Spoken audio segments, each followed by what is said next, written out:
Renungan Harian Katolik, Kamis 9 Juni 2022. Allah memulihkan umat-Nya yang bertobat. Bersihkan terlebih dahulu relasi kita dengan orang lain. Bacaan pertama. Bacaan dari Kitab Pertama Raja-Raja. Sesudah peristiwa di Gunung Karmel, Elia berkata kepada Raja Ahab, "Pergilah, makan dan minumlah, sebab bunyi derau hujan sudah kedengaran." Lalu Ahab pergi untuk makan dan minum. Tetapi Elia naik ke puncak Gunung Karmel. Lalu ia membungkuk ke tanah, dengan mukanya di antara kedua lututnya. Setelah itu ia berkata kepada hambanya, "Naiklah ke atas, pandanglah ke arah laut." Hamba itu naik ke atas. Ia melihat ke arah laut dan berkata, "Tidak ada apa-apa." Kata Elia, "Pergilah sekali lagi." Demikianlah sampai 7 kali. Pada ke-7 kalinya, berkatalah hamba itu, "Wah, awan kecil sebesar telapak tangan timbul dari laut." Lalu kata Elia, "Pergilah dan katakanlah kepada Raja Ahab, pasang keretamu dan turunlah, jangan sampai engkau terhalang oleh hujan." Maka dalam sekejap mata, langit menjadi kelam oleh awan badai, lalu turunlah hujan yang lebat. Ahab naik kereta, lalu pergi ke Yizreel. Tetapi kuasa Tuhan berlaku atas Elia. Ia mengikat pinggangnya dan berlari mendahului Ahab sampai ke jalan yang menuju Yizreel. Demikianlah sabda Tuhan. Syukur kepada Allah. Bacaan Injil. Inilah Injil suci menurut Matius. Dalam khotbah di bukit, berkatalah Yesus, "Jika hidup keagamaanmu tidak lebih benar daripada hidup keagamaan para ahli Taurat dan orang-orang Farisi, kalian tidak akan masuk ke dalam kerajaan surga. Kalian telah mendengar apa yang disabdakan kepada nenek moyang kita, 'Jangan membunuh. Siapa yang membunuh harus dihukum.' Tetapi aku berkata kepadamu, setiap orang yang marah terhadap saudaranya harus dihukum. Barang siapa berkata kepada saudaranya, 'Kafir,' harus dihadapkan ke mahkamah agama. Dan siapa yang berkata, 'Jahil,' harus diserahkan ke dalam neraka yang menyala-nyala. Sebab itu, jika engkau mempersembahkan persembahanmu di atas mezbah, dan engkau teringat akan sesuatu yang ada dalam hati saudaramu terhadap engkau, tinggalkanlah persembahanmu di depan mezbah itu, dan pergilah berdamai dahulu dengan saudaramu, lalu kembali untuk mempersembahkan persembahan itu. Segeralah berdamai dengan lawanmu selama engkau bersama-sama dengan dia di tengah jalan, supaya lawanmu jangan menyerahkan engkau kepada hakim, dan hakim itu menyerahkan engkau kepada pembantunya, dan engkau dilemparkan ke dalam penjara. Aku berkata kepadamu, sesungguhnya engkau tidak akan keluar dari sana sebelum engkau membayar hutangmu dengan lunas." Demikianlah sabda Tuhan. Terpujilah Kristus. Renungan. Inti dari pembacaan kitab suci hari ini adalah 1.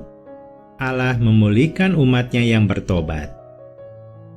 Kekeringan yang melanda Israel sampai Sidon bukan sekedar musibah alamiah biasa, melainkan merupakan sebuah tindakan hukuman oleh Allah. Oleh karena banyak umat Israel menduakan Allah dengan Allah lain. Pada bacaan kemarin, rakyat telah sadar bahwa Allah Abraham adalah Allah sejati yang menurunkan api ke kurban lembu Elia. Sekarang masa kekeringan itu akan diakhiri Allah melalui perkataan Elia, abdi Allah. Elia berkata, "Pergilah, makanlah dan minumlah, sebagai tanda persiapan masa kekeringan akan berakhir." Elia memerintahkan untuk memeriksa ke arah laut. Sampai ke-7 kalinya, terlihat awan kecil sebesar telapak tangan. Kemudian dengan cepat, awan itu semakin besar, sehingga langit pun gelap, dan turunlah hujan yang sudah lama dinantikan banyak orang. Allah sungguh mengasihi kita. Ia tidak mau umatnya jatuh ke jalan yang sesat dan menjauh dari jalan kebenarannya. Ketika kita menyimpang darinya, hukuman dapat diturunkan Allah, bukan untuk menjatuhkan kita, namun untuk menyadarkan bahwa kita tidak berdaya tanpa uluran kasih Allah. Ketika kita sudah menyadarinya, bertobat, dan memperbaiki diri, dengan segera Allah menyambut kembali kita dengan penuh sukacita dan melimpahkan berkat kasih-Nya kepada kita. Hanya bersama dengan Allah, kita sungguh dapat hidup damai sejahtera.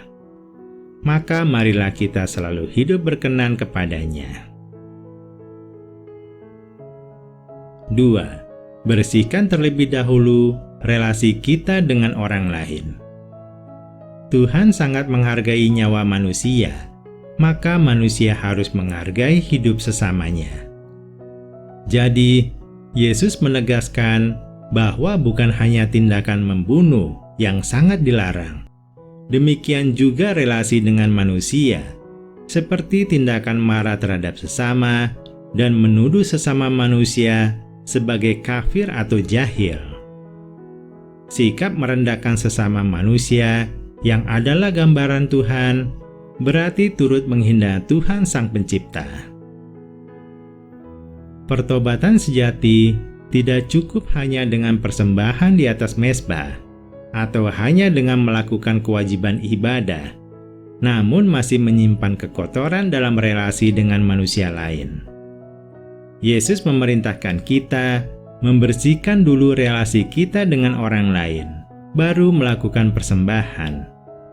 Maka menjadi nyata dan lengkap pertobatan kita itu. Marilah kita periksa, dengan siapa sajakah kita masih berseteru, menyimpan marah, atau menghindar darinya? Apa rencana kita untuk memperbaiki relasi dengan mereka? Sudah siapkah hati kita jika mereka menolak itikat baik kita dalam perdamaian? Jika mereka menolak perdamaian, tugas kita selanjutnya menyerahkan sepenuhnya pada kuasa Tuhan, memaafkan dan mendoakan orang itu agar terbuka hatinya. Marilah kita berdoa. Ya Tuhan, kami mau membersihkan relasi yang masih bermasalah dengan orang lain. Bantulah kami mempunyai kebesaran hati, keberanian memulai perdamaian, dan hati penuh memaafkan, sehingga pertobatan kami menjadi nyata dan tercapai hidup dalam kekudusan. Sekiranya semua orang hidup damai saling berdampingan di dalam kasih-Mu. Hanya di dalam naungan kasih-Mu, kami semua sungguh dapat hidup damai sejahtera. Amin.